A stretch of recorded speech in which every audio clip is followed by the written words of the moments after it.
بسم اللہ الرحمن الرحیم۔ السلام علیکم ناظرین اکرام، پچھلی ویڈیو میں ہم نے آپ کو ہجرت حبشہ کا تفصیلی واقعہ بتایا۔ اس ویڈیو میں آپ جانیں گے کہ ہجرت حبشہ کے بعد مکہ میں رہ جانے والے مسلمانوں اور حضور پاک صلی اللہ علیہ وآلہ وسلم کو کن مشکلات کا سامنا کرنا پڑا، اور اس مشکل دور میں پیارے نبی صلی اللہ علیہ وآلہ وسلم کا رد عمل کیا تھا۔ تو چلیں چلتے ہیں ویڈیو کی جانب۔ مسلمانوں کی ایک خاصی تعداد کے ہجرت کر جانے کے بعد مکہ معظمہ میں حضور صلی اللہ علیہ وآلہ وسلم کے لیے حالات اور بھی دشوار ہو گئے۔ آپ صلی اللہ علیہ وآلہ وسلم کے لیے یہ ممکن نہ رہا کہ آپ صلی اللہ علیہ وآلہ وسلم امن و سکون سے مکہ میں کوئی تبلیغی کام کر سکیں۔ اس لیے آپ مضافات میں تشریف لے جاتے، وہاں لوگوں تک دین کا پیغام پہنچاتے۔ خصوصاً حج کے دنوں میں جو اجنبی یہاں آتے، آپ صلی اللہ علیہ وآلہ وسلم انہیں اسلام کی دعوت دیتے۔ ابو لہب کو آپ صلی اللہ علیہ وآلہ وسلم سے اتنی عداوت ہو گئی تھی کہ ہر جگہ آپ صلی اللہ علیہ وآلہ وسلم کے پیچھے پیچھے جاتا، اور جب بھی آپ صلی اللہ علیہ وآلہ وسلم کسی سے مخاطب ہوتے تو شور مچا دیتا اور غلط ملت باتیں کر کے اس اجنبی کو بات سننے سے روک دیتا۔ آپ تجارتی میلوں میں تبلیغ کے لیے تشریف لے جاتے تو پتھر لے کر آپ صلی اللہ علیہ وآلہ وسلم کے پیچھے ہو جاتا اور پتھر مار مار کر آپ صلی اللہ علیہ وآلہ وسلم کو لہو لہان کر دیتا۔ نبوت کو تقریباً 5 سال گزرے تھے کہ حضور صلی اللہ علیہ وآلہ وسلم ایک مخلص مسلمان حضرت ارقم بن ابی رقم کے گھر میں، جو کہ صفا کے سامنے تھا اور اب مسجد حرم کی توسیع کے باعث مسجد میں آ گیا ہے، تشریف رکھنے لگے۔ اس گھر کو، جو خاصا کشادہ تھا، اسلامی مرکز بنا دیا گیا۔ تمام مسلمانوں کو اس مرکز کی اطلاع تھی۔ جب کوئی اجنبی مسلمان ہونے کے لیے آتا تو اسے یہیں پہنچا دیا جاتا۔ بیت الارقم اتنا کشادہ تھا کہ اس میں 30 آدمی حضرت صلی اللہ علیہ وآلہ وسلم کے ساتھ نماز باجماعت پڑھ سکتے تھے۔ قریش حیران تھے کہ آپ یہ سب سختیاں کیوں جھیلتے ہیں۔ انہوں نے آپ کو اسلام کی تبلیغ سے باز رکھنے کے لیے دوسرے طریقے اختیار کرنے شروع کیے۔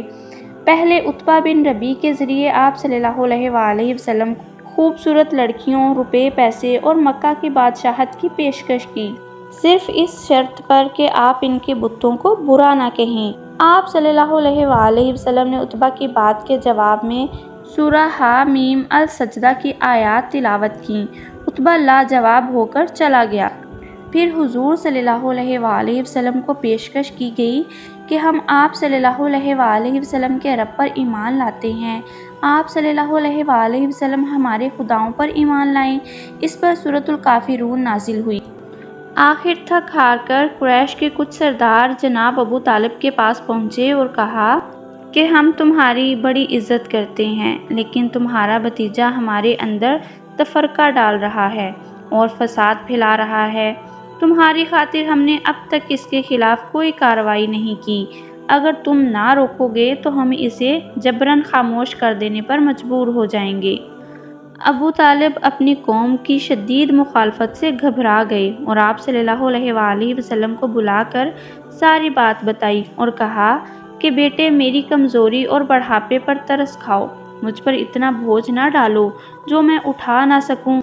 آپ صلی اللہ علیہ وآلہ وسلم نے فرمایا، چچا جان، بخدا اگر یہ لوگ میرے دائیں ہاتھ میں سورج اور بائیں ہاتھ میں چاند بھی رکھ دیں اور مجھے اس تبلیغ سے روکیں تو میں ہرگز نہیں رکوں گا، سوائے اس کے کہ یا تو یہ دین غالب ہو جائے یا میں جان کھو دوں۔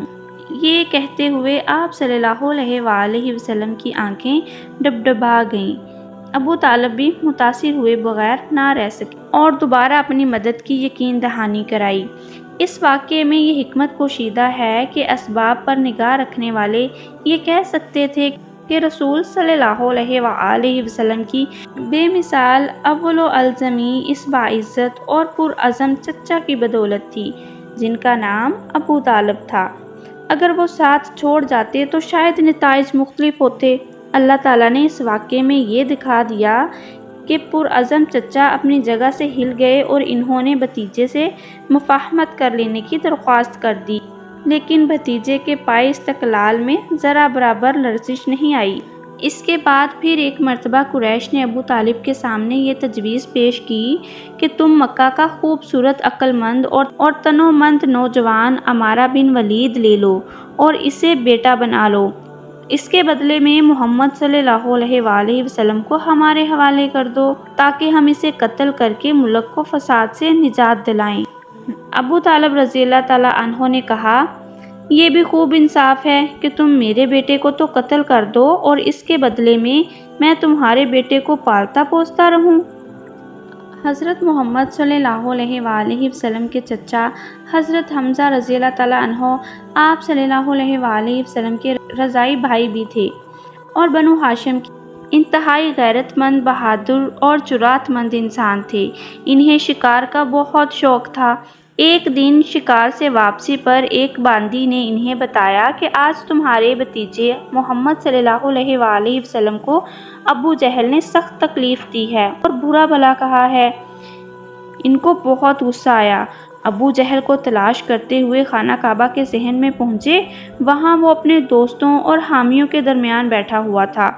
جاتے ہی فولادی کمان اس کے سر پر دے ماری اور اس کو لہو لہان کر دیا اور کہا، کیا تو سمجھتا ہے کہ محمد صلی اللہ علیہ وآلہ وسلم کا کوئی محافظ نہیں؟ سن لو، میں بھی مسلمان ہوتا ہوں۔ ابو جہل پر اس قدر ہیبت طاری ہوئی کہ اسی طرح خون آلودہ صحن کعبہ میں پڑا رہا اور نہ خود مزاحمت کی اور نہ اس کے دوستوں میں سے کسی نے مدافعت میں ہاتھ اٹھایا۔ وہاں سے حضرت حمزہ سیدھے رسول اکرم صلی اللہ علیہ وآلہ وسلم کے پاس پہنچے اور کہا، بھتیجے، تم یہ سن کر خوش ہو گئے کہ میں نے ابو جہل سے تمہارا بدلہ لے لیا ہے۔ آپ صلی اللہ علیہ وآلہ وسلم نے فرمایا، چچا، میں ایسی باتوں سے خوش نہیں ہوتا۔ ہاں، آپ مسلمان ہو جائیں تو مجھے بڑی خوشی ہوگی۔ حضرت حمزہ رضی اللہ تعالیٰ عنہ نے کلمہ پڑھا اور مسلمان ہو گئے۔ حضرت حمزہ رضی اللہ تعالیٰ عنہ نے اسلام کی حمایت میں بڑی جرأت اور بہادری کا مظاہرہ کیا اور غزوہ احد میں شہید ہو گئے۔ ان کی تفصیلات آپ ہماری اگلی آنے والی ویڈیوز میں جانیں گے۔ اب ہم آپ کو حضرت عمر کے قبول اسلام کا واقعہ بتاتے ہیں۔ حضرت عمر رضی اللہ تعالیٰ عنہ کو بھی شروع میں اسلام اور اہل اسلام سے بے حد دشمنی تھی، چنانچہ دوسرے مشرکین کی طرف وہ بھی اسلام لانے والوں کو ستاتے، لیکن جب دیکھا کہ کوئی تدبیر اسلام کی اشاعت کے خلاف کارگر نہیں ہوتی تو حضور صلی اللہ علیہ وآلہ وسلم کو معاذ اللہ قتل کرنے کا فیصلہ کیا اور مسلح ہو کر گھر سے نکلے۔ راستے میں نعیم بن عبداللہ جو مسلمان تھے وہ ملے۔ ان کو عمر کے ارادے کا علم ہوا تو کہا کہ تمہاری بہن اور بہنوئی دونوں مسلمان ہو چکے ہیں۔ بنو ہاشم ایسے طاقتور قبیلے سے جنگ مول لینے سے پہلے اپنے گھر کو تو درست کر لو۔